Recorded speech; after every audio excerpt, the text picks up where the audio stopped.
Hey guys, welcome back. It's April 22nd, so the leaves are starting to poke out. We're starting to get the buds, they're starting to emerge. And I realized I want to propagate and get more raspberries and blackberries. Trouble is, I don't feel like buying them. They're expensive, they're like 10 bucks a plant, that's too much. So I'm going to show you how to take your existing berry bushes and spread them out and get more. It's kind of a fast way of doing it. Now, you can propagate berries by seeds. They can just grow by runners, you can transplant them, but what I do is I like to try the tip root method. Now, this right here is a black raspberry, right? And what happens is the cane here, it'll grow long, and it grows so long that it falls back down to the dirt, and then this tip will actually grow roots.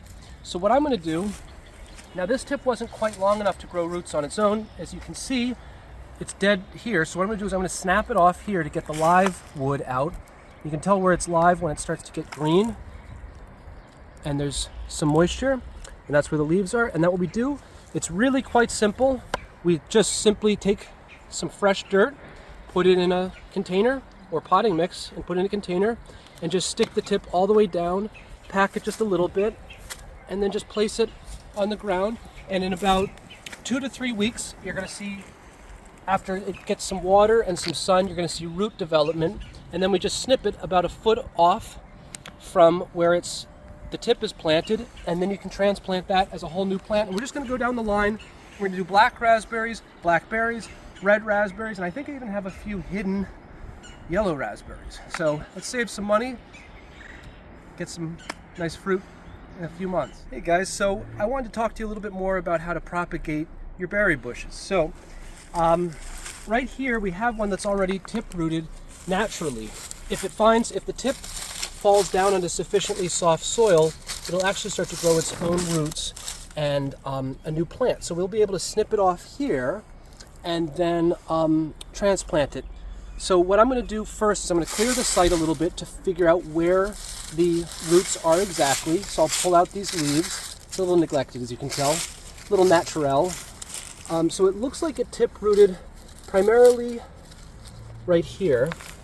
So what I'm going to do is I'm going to dig a margin with the shovel. Now, what I'm going to do is try to dig at kind of a shallow angle but wide. I'm not going to dig deep, but I'm going to dig wide and try to scoop under the whole thing so it attaches right here.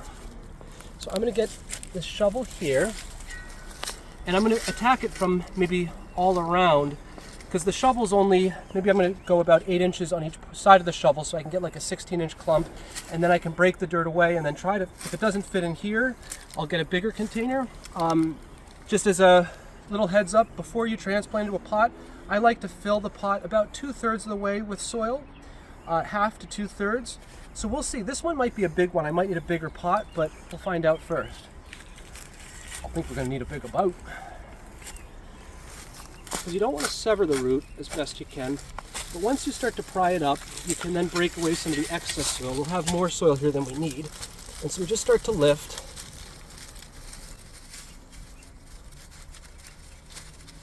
And we're just going to gently try to take some of these longer tap roots a little bit if we can. We're going to try to preserve as many roots as we possibly can. And we're going to lift this whole thing up. And as I said, we're going to snip it. This one we're going to snip a little higher. We're going to cut this one right about here so it's beyond most of the leaves. You want to definitely cut beyond where the leaves start, so there'll be lots of room for good growth. Now, a couple of tricks here. First, what I'm doing is kind of traumatic to the plant because we're exposing all these roots. We're going to transplant this, but we're going to put it in a little bit of a shady area just to harden it, because you don't want to put something that was recently transplanted in direct sun. So I'm going to kind of tuck it a little bit off underneath some shrubbery just for a day or two till it gets used to it. Don't be surprised if the leaves wilt, and water it heavily when you transplant it as well. So this one here, I'm going to go out on a limb and say this is just a little bit too big to fit in this little pot. So I'm going to get a bigger pot over here. Always save your empty plant pots. They're disposable, but you can still use them a couple times. I'm going to break off the dead wood here so it fits in a little better. We'll try to fit this whole thing into the pot here. I'm just going to backfill it with some soil, and then I'm going to make sure to water it.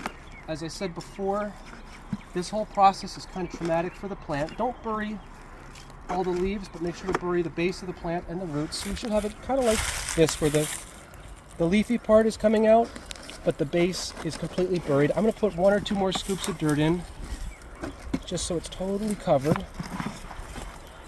Then I'm going to water it, and I'm going to put it in the shade. So we'll show you what we got here real quick. So I'm going to put it down here in just a little bit more of a shady spot for now, so it's not quite in direct sun. And I'm just going to give it a little shot of water.